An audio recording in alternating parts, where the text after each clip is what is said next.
അപ്പോൾ നമ്മൾ കാനറ ബാങ്കിൽ ഒരു അക്കൗണ്ട് തുടങ്ങി കേട്ടോ. പണ്ടൊക്കെ ഈ ചെക്ക് ബുക്കും ATM കാർഡും ഒക്കെ വരുന്നത് ഇങ്ങനെ ആയിരുന്നില്ല കേട്ടോ. ഒന്ന് കണ്ടു നോക്ക്.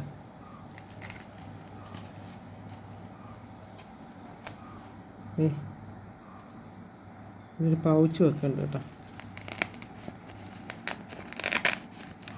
ഞാൻ ആദ്യം ഇത്രയും കനം കണ്ടപ്പോൾ ഞാൻ വിചാരിച്ചത് എന്തോ ഇതുണ്ടോ.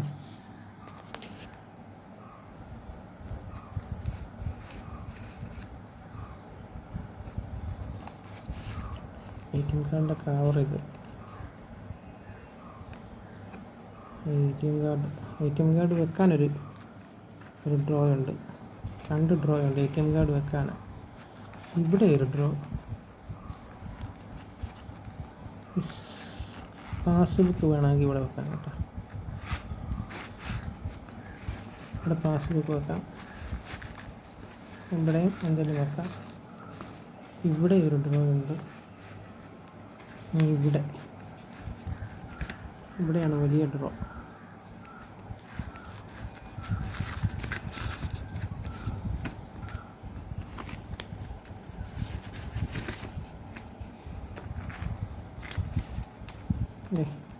അവരെ സംബന്ധിക്കണേ. ഇത് കണ്ടപ്പോൾ ഞാൻ വിചാരിച്ച് മറ്റേ കുട്ടൂസനും ഡാഗിനിയും പോലെ ബാലരമയ്ക്കകത്ത് കുറേ അമർ ചിത്രകഥകളുണ്ടല്ലോ, അതേപോലെ ഒരു സാധനം.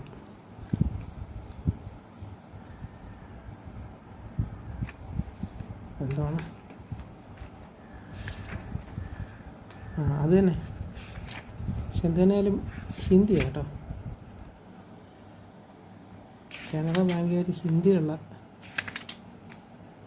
അപ്പോൾ ഈ ATM കാർഡിനെ പറ്റിയുള്ള എന്തോ കാര്യങ്ങൾ അതിനകത്ത് കേട്ടോ. കാരണം ദേ ഇവിടെ കൊടുത്തേക്കുന്നുണ്ട്. ഓക്കെ, കാനറ ബാങ്കിൻ്റെ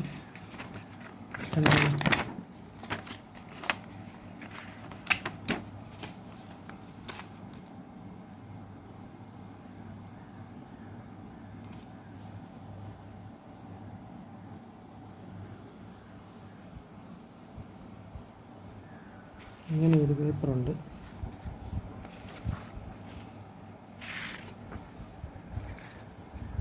പല കാര്യങ്ങൾ പറയുന്നു.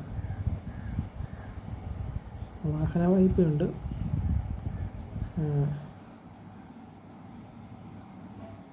വിദ്യാ ദുരന്ത സ്കീമുണ്ട്, കാനറയുടെ സ്വർണ്ണ വായ്പയുണ്ട്, GST വായ്പയുണ്ട്,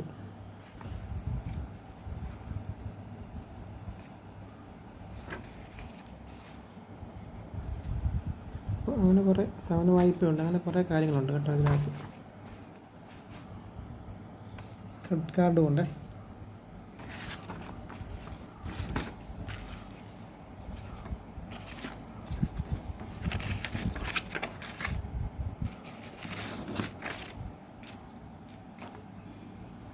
ഇപ്പോൾ ഇതിൻ്റെയൊക്കെ ഫോട്ടോ ഒക്കെ എടുത്ത് ഗൂഗിൾ ട്രാൻസ്ലേഷൻ നടത്തണം.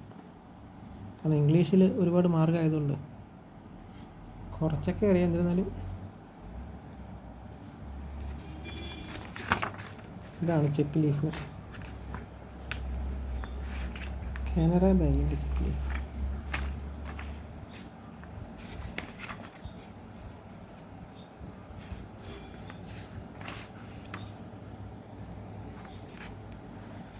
അപ്പോൾ ഓക്കെ, ഇത്രയൊക്കെ ഉള്ളൂ ഇതിൻ്റെ വിശേഷം.